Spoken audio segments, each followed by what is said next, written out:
Hi, in this video I'm going to show you how to make thatai.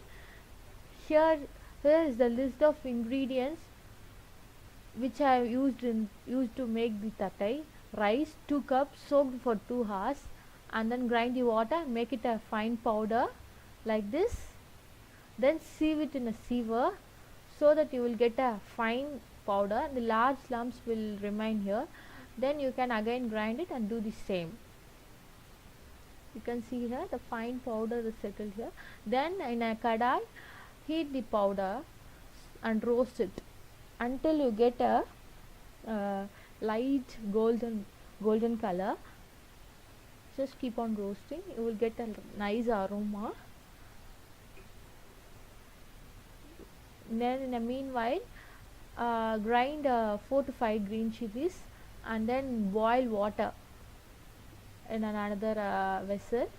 You can see the small bubbles were coming, and then in a vessel take the rice flour mixture, then put the salt in the boiling water so that it will begins to boil. Then add the asafoetida powder to the rice flour mixture like this. Then you can see this water starts boiling. In the meanwhile, you can grind the green chilies. You can change the numbers according to your taste, and then you can add 2 tablespoons of cumin seeds to the rice flour mixture. For 2 cups of rice, you can add 2 tablespoons. It's enough for it. Then mix it nicely. Then see the water is whether boiling or not. Now it's get done. Then I'm going to add it. Nicely stir it without forming lumps. The purpose of adding the boiling water is to get half cooked. The rice flour will get half cooked while adding the boiled water like this. Keep on stirring without forming lumps. You just added salt, asafoetida, cumin seeds, and then rice flour. Then I have grinded the green chilies. Then I am going to add it to the mixture, and I have soaked the Bengal grams for 2 hours and then drain the water and keep it aside. Then add the green chilies to the mixture like this. Then stir it.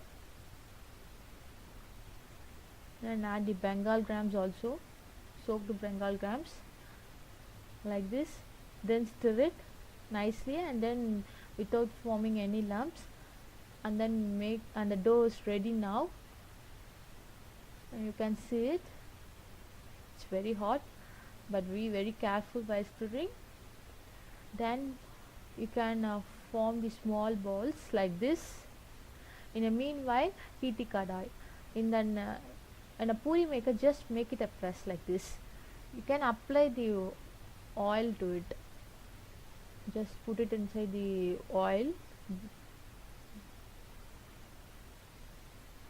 In the puri maker, I just have a plastic cover which is applied with oil because it makes it non-sticky.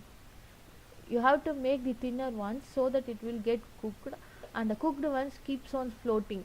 This means the thatai is ready. Now drain the oil from it, and then you can enjoy it with the hot evening snacks like tea and all. You can have it. Thank you.